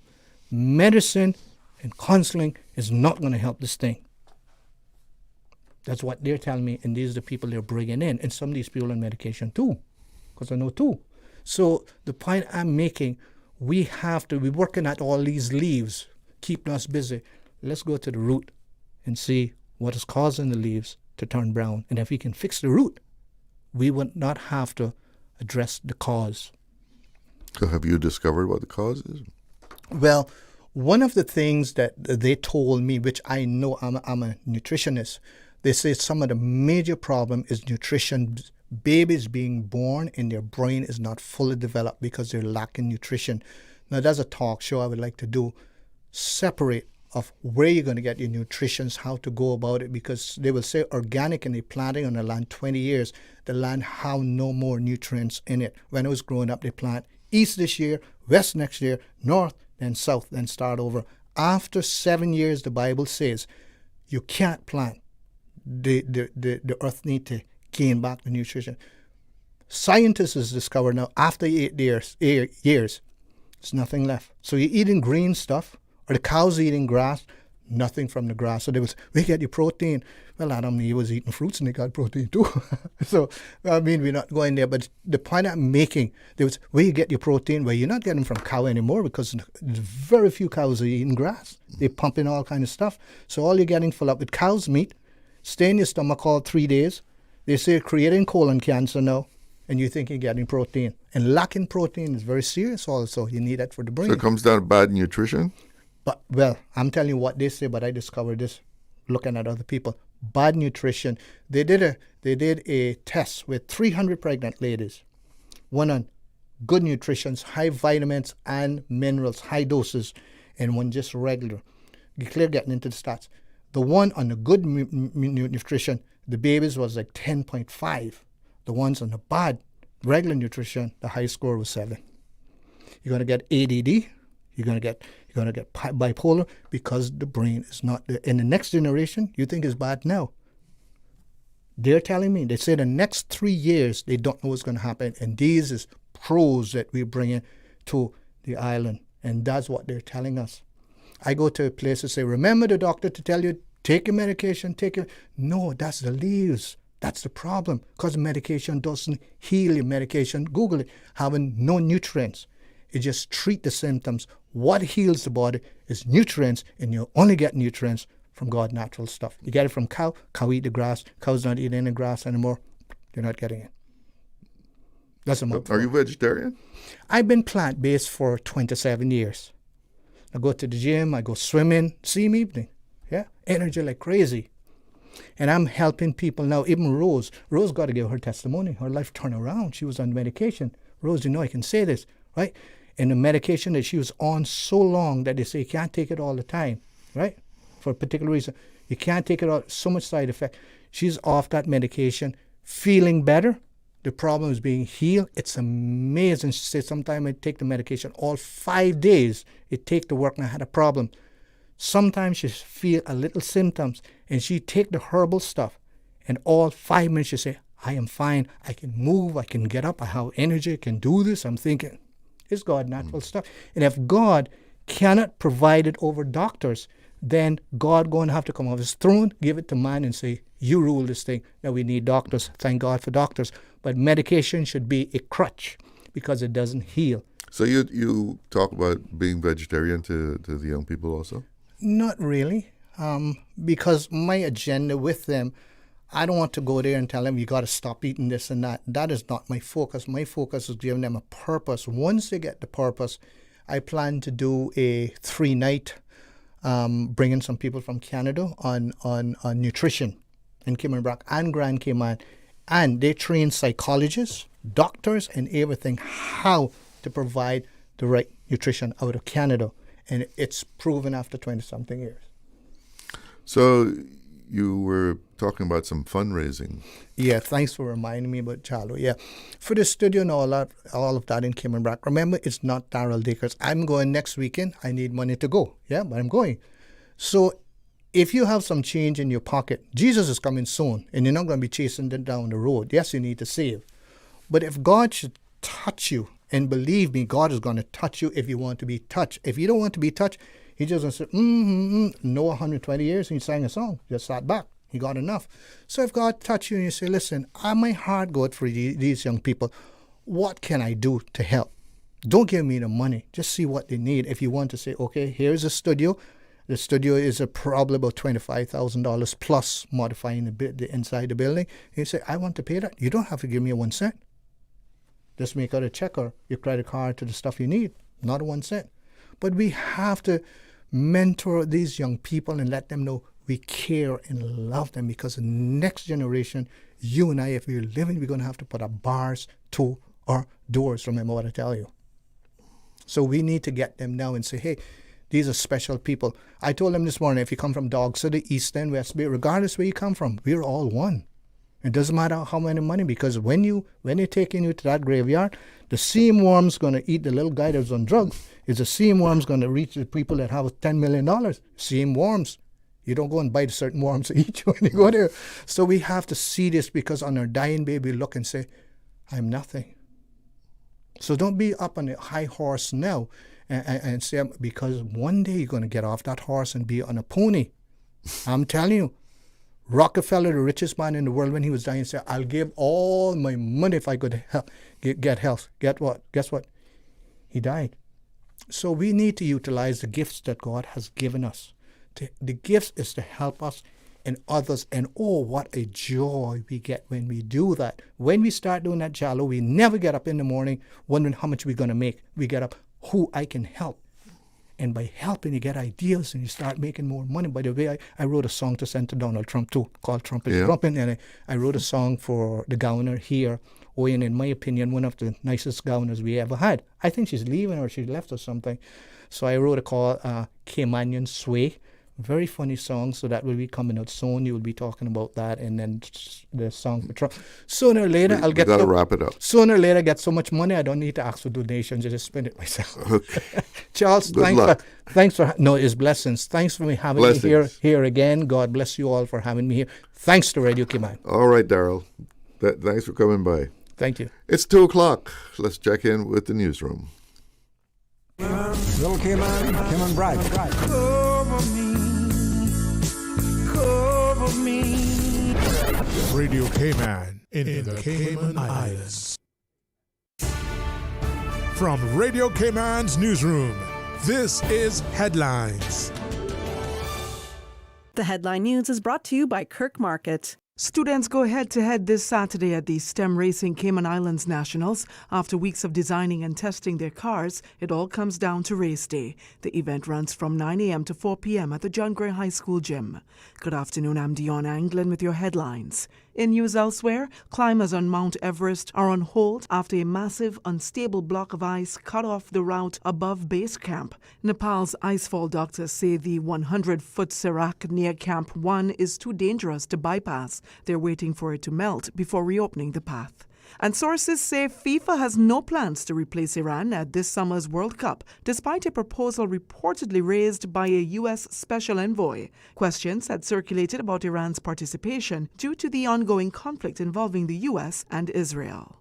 That's a wrap of your headlines. I'm Dion Anglin. www.radiocayman.gov.ky. Check out our social media pages: Facebook, YouTube, X, formerly Twitter, Radio Cayman Headline News.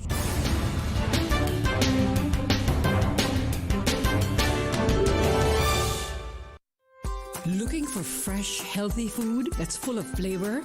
Then you've got to visit Kirk Market. Our dishes are made with fresh, high-quality ingredients. Enjoy vibrant mixed greens or satisfying pasta salads. Or try one of our delicious grill options like blackened chicken, spicy beef steak, or grilled salmon. Looking for something light and flavorful? We've got sushi rolls and poke bowls prepared daily. And don't forget to explore a hot bar or Billy Fresh salad at the salad bar. Stop by Kirk Market today for breakfast, lunch, or dinner and taste the difference. Eat well, live well with Kirk Market.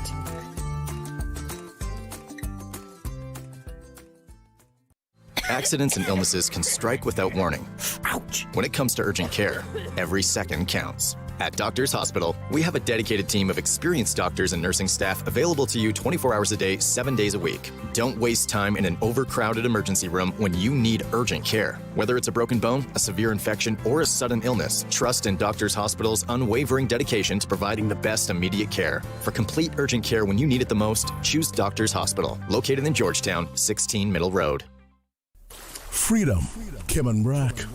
Freedom, Little Cayman. Soft breezes, blue waters, no traffic. Unwind and rejuvenate your mind, body, and soul. Sister Island Staycations, a taste of freedom. Discover all that our sister islands have to offer. Cineco's parametric insurance after hurricanes is now available for motor policies. Fixed automatic payouts cover incidental vehicle expenses like fuel, cleanup, and minor repairs. No claims, no damage required. $200 for comprehensive policies or $100 for third-party policies. Available exclusively through Cineco and included with all new motor insurance policies and upon renewal for current policies. Visit Cineco.ky today. Cineco, keeping Cayman covered. Radio Cayman News. Police Service has released its annual crime and traffic report. Although incidents decreased by 6% compared to 2025, overall crime increased by 13%. Says sex offenses rose 20%, making them the largest contributor to serious crime. Radio Cayman. Your voice, your choice for today's biggest news. 7 days a week. Radio Cayman's Talk Today.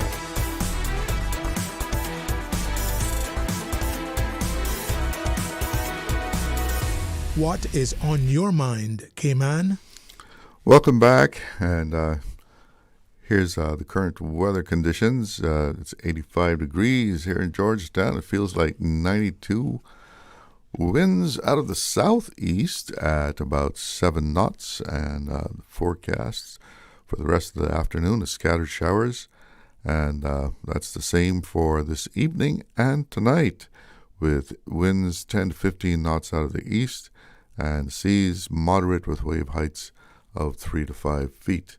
Sunset is at 6:44, and taking a look at the radar, yes, those scattered showers are all around us, and actually looks like some rain up toward east end, north side, way up there. Definitely east end, yeah, a nice big patch of rain just to the east of us there. Sister Islands, yep, rain out at sea, but looking pretty clear as far as Little Cayman and Cayman Brack on the radar there. Well, we're into the home stretch of our show, and if you'd like to make a call, make an observation, get something off your chest, well, this is time to do it. You can give me a ring on 1-800-534-8255, and that's courtesy of Flo, of course. You can also reach me on 949-8037, 949-6990, and WhatsApp 925-3261. And you know, earlier we were talking about the crime report for 2025 and the recent robbery at jewelry stores right in broad daylight downtown amidst all the tourists and all. And one of our listeners sent a message in, says, Chaklo, when it's cruise ship days, police should be patrolling out around town with the dancing policeman. He can only do so much.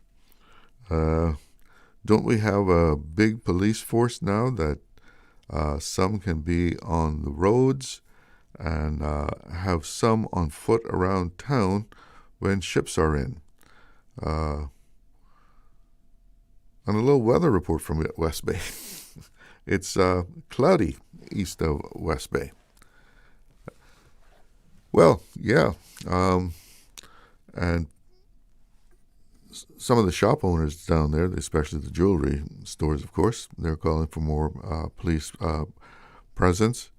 And that is probably, the answer of people just invading a jewelry store. Because as we were talking about before, they are very open in their presentation.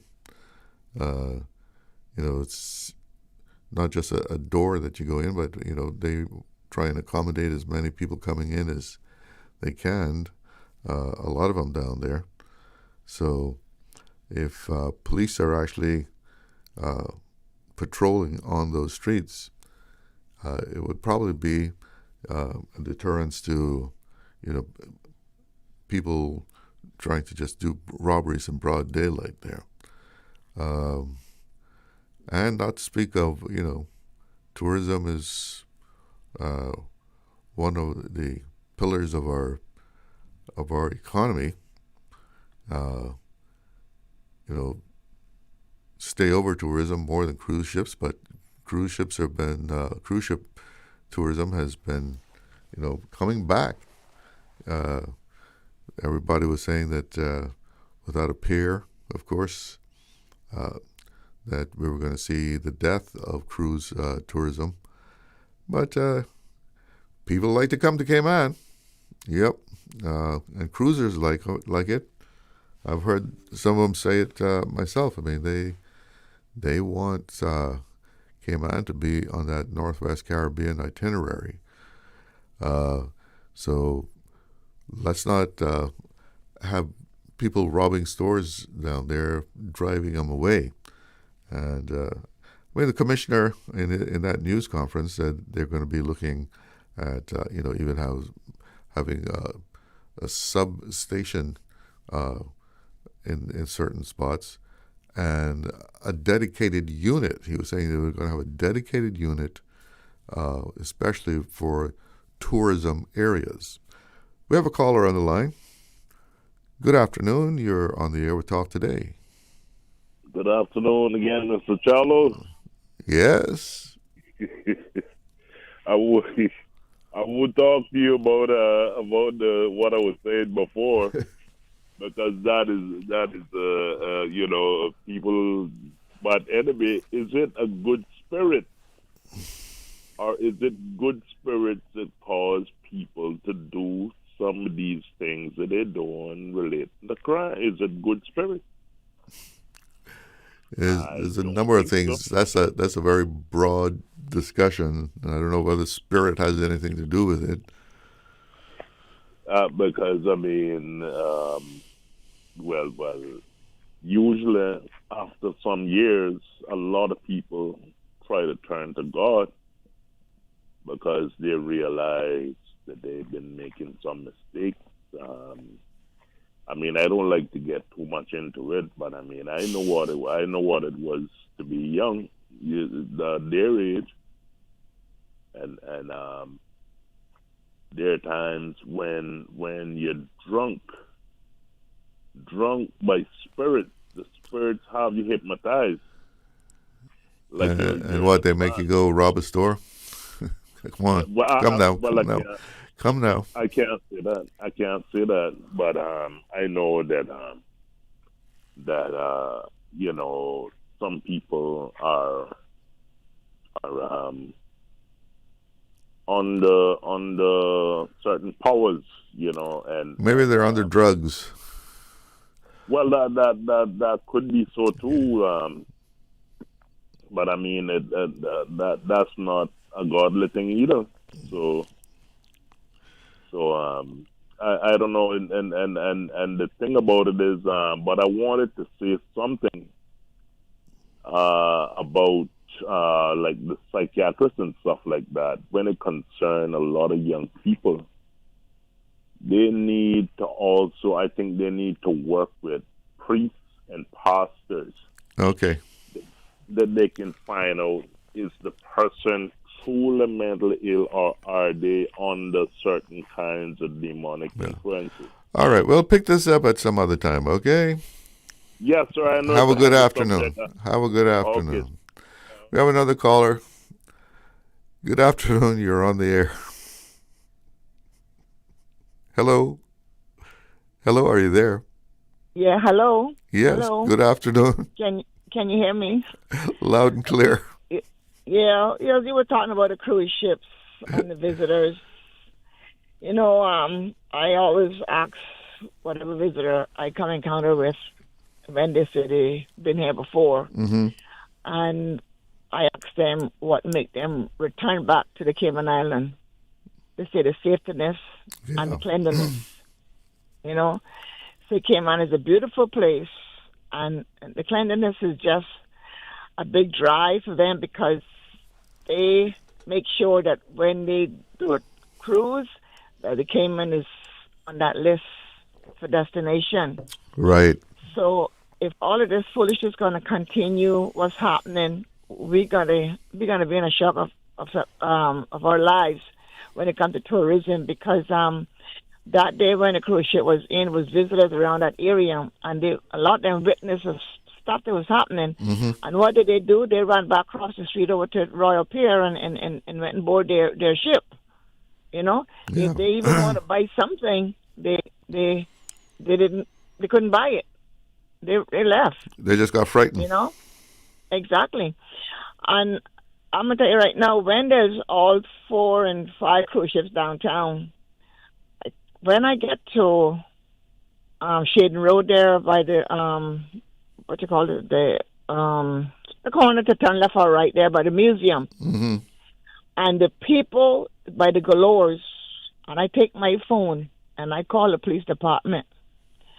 Charlo, on numerous occasions, asking them if they could send some officers downtown to help keep the traffic flowing, keep the visitors safe while they're moving up and down. When they cross in where a car is coming by or through, you gather up so many people and let the cars go. Stop the cars after a while and let the people go. Share the road. And that's not what's happening downtown. If anyone in the police department can go back to their records, they will see where they had so many calls came in regards to needing some help downtown Georgetown when those cruise ships are in. And not even when cruise ships are in, downtown should be protected, period. Because on no cruise ship days, we got the visitors here downtown shopping. And that is a lot of silence down there that anything is possible to happen in those gift shops. Do you think more cops directing traffic and would help the situation? Like where Shaden Road meets Seafarers Way there? Shaden Road meets, yes. We got the dancing policeman. I don't like to call him that, but I guess everybody's calling him that. He's taking care well, he down dances. Across them. Yeah, he's taking care of down there by the Royal Pier. He does a very good job. Right. But when it comes to Shaden Road, and then when we got the pier, the South Terminal open, there's no police around to help with the traffic and the cars. Another one could be up at that intersection. We need somebody up there, and we need police in Georgetown all the time, not just when things happen and you bring them in for a few weeks and then everything quiet down and they gone back into their shell. They say we should have sufficient police now that we should be able to share. There should be police officers patrolling downtown Georgetown because half the time, not much activities going on in the island. So, share your officers in and out of Georgetown. And I just say that what Walton going to do something in regards to, like, I'm not going to say a station, but some sort of he's talked about a substation and a special in Georgetown, a tourism unit, a tourism unit. That would be very welcome downtown Georgetown, because Georgetown, is very busy on cruise ship days, and when there's no cruise ship, we got the visitors from the hotels down there. We got them down there when the cruise ships are in too, and they already told that the hotels, come down like around 3 o'clock or so. Or if you're not leaving that day, you can come down around 3, 4 o'clock. But if you go and leave that afternoon, you got to have come hustle and bustle with the visitors that's off the cruise ship that, all over the place. And we just can't make one road for the cruise ship and one road for the hotels. That they will have to mix and mingle at some point in time. You understand? But downtown Georgetown should be protected practically 24/7 because in 7 o'clock in the evening, Georgetown's a dead situation. And so many jewelry stores are down there, and 95% of them do have no shutters or protection down there to take a camera. An alarm system is sufficient. Not when someone can walk into your store while you open with a bat and everything else.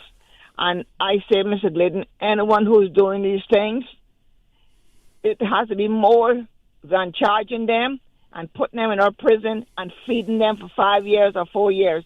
It needs something else need to be done. I'm not going to even suggest or try to think what should be done, but it's going to be an expense on our government to feed them, give them medical, give them vision, and so forth, you know? Well, incarceration is, what we turn to. I don't know what else you could do. I don't know. Well, the plane is there. I mean, hopefully they're being rehabilitated. I mean, that's supposed to be an objective of putting someone in prison, that when they come out, they aren't going to return to their old ways. I say if they're a foreign person and doing what they're doing, I think they should go back to their country, and you have a super tracker in our computers here, our airport, or borderline to make sure they don't ever enter back into the Cayman Island with a beard or a non-bear or one patch eye or head full of hair or no hair. Because they can disguise themselves when they're ready until getting here. But anyhow, I'll leave it at that. All right. Thanks for the call. Okay, thanks. Bye-bye. Bye. We have another call. Do we have a break? Do we need to go to a break? No break? Okay, let's take the call. Good afternoon. You're on the air. Good afternoon, Charlo. Hi. How are you? I'm doing okay. How about you? Not too bad, grateful, blessed. We're blessed, and we don't realize how blessed we are. We certainly should be grateful for what we have here in Cayman. That's right. And I want to say I'm grateful for Miss Thompson that she always call in to give you some good, give all of us some good advice, things that she know. Some food for thought. And yes, food for thought, exactly. But I also want to add to what she says. I had said it before, I think it's on your show, that we do need a tourism office, tourism information right down where the ships and everything, where the tourists be. They got one booth at the airport. It's not good enough. We calling ourselves a tourism destination. We got to get something like that for There's nothing like that at the docks now? Down at the dock? There's none down there? Apparently, they take it turns and turns with immigration and something like that, but they're only there for when the people are there, and then from the ships, I really don't know. Miss Thompson would have to correct that, or because I know they used to years ago. They had somebody down there that could give information to tourists. Yes, and also, I know that the whole world is turned upside down, and with high prices and whatnot, and since that yellow man got into the United States, it's even worse. Now, who like that, that's or who don't like it, that's their problem. But it's even worse. Now, the people's been complaining it's so expensive that they can't get to buy anything because it's so expensive. We cannot expect for these people to come here and expect for everybody that walks off a cruise ship or a plane to be rich. Some of them have to work for for years before they can take a 1 week break. That's very true. So I'm wondering if they could just cut some of the prices down and stuff for not only for the tourists but for our local people too. Now, every representative been promising this when they get in, and labor, and wouldn't be any Caymanians without a job if they want to work, and but I don't hear too much of that is going on.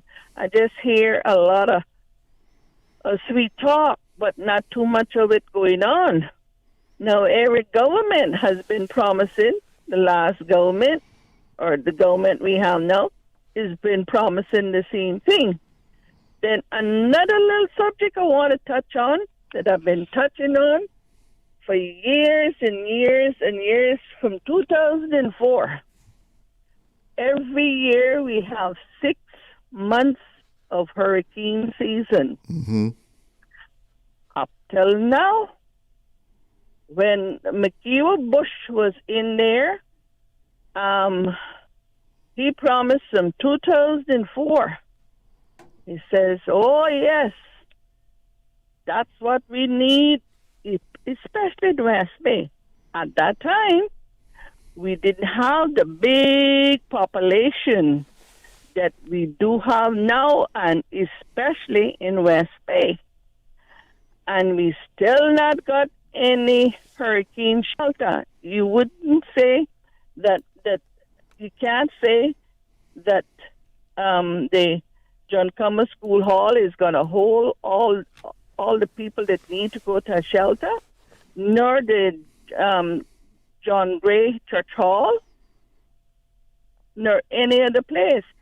Build a huge multi-purpose hall in each district that when they need to have meetings, it can be converted to meetings. It can use as a hurricane shelter or any kind of disaster shelter. Have it stocked off and something. What is so wrong with saying at least we'll try to get it instead of just promising every year, promising and promising, and we take it in, swallow it as the heaven's truth. But some people, all like me, is getting fed up with the promises.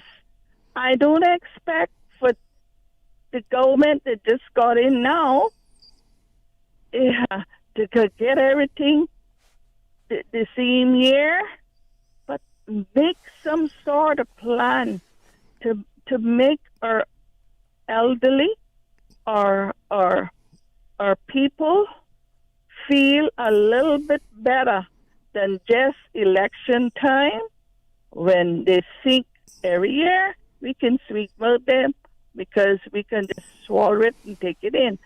Not to take up any more of your time, but I want to repeat it. And if I don't see anything starting or hear anything starting, I'm not going to stop hammering on it till something starts. Okay.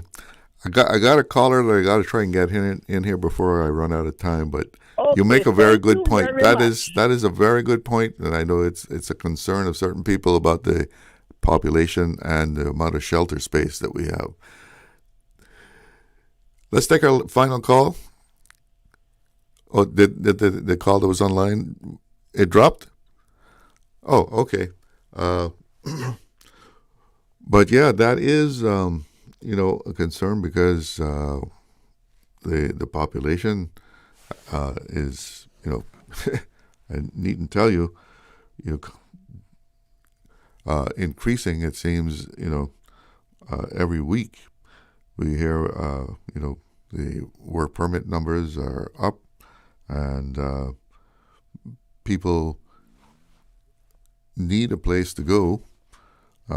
Because many times the people that we have that is actually contributing to the increase in the population, some of them have never even experienced a hurricane. The aren't sure exactly what it is that they have to do, and have no experience in weathering a hurricane. But I've heard other people express their concern about our shelter capacity as we get nearer and nearer to that 100,000 population mark, because hopefully, this year we hear of predictions of the El Nino effect, which creates a lot of wind shear and suppresses hurricane development in the Atlantic and Caribbean. So fingers crossed, and a prayer that the coming hurricane season is not going to be a bad one, that things will keep quiet. Last year we had a good season, and hopefully it'll be that way this year with the predictions that we hear being made. But that is something that has to be addressed, the capacity of our shelters. So perhaps this break, if we have a little quiet hurricane season, we can kind of try and get caught up here before we get something serious bearing down on us. Well, that's going to be it for our talk today. Thank you all for tuning in, and to those who called, thank you for the calls. Remember to keep your umbrella, handy, because we've kind of got some rainy kind of weather all around the Cayman Islands. Have a great afternoon. I'm Charles Glidden. One love. Talk Today is brought to you by the Ministry of District Administration. Explore your history. Explore your land. Explore your sister islands. And Doctors Hospital. Peace of mind is important when life happens. Doctors Hospital. Always there for you. Call 949-6066.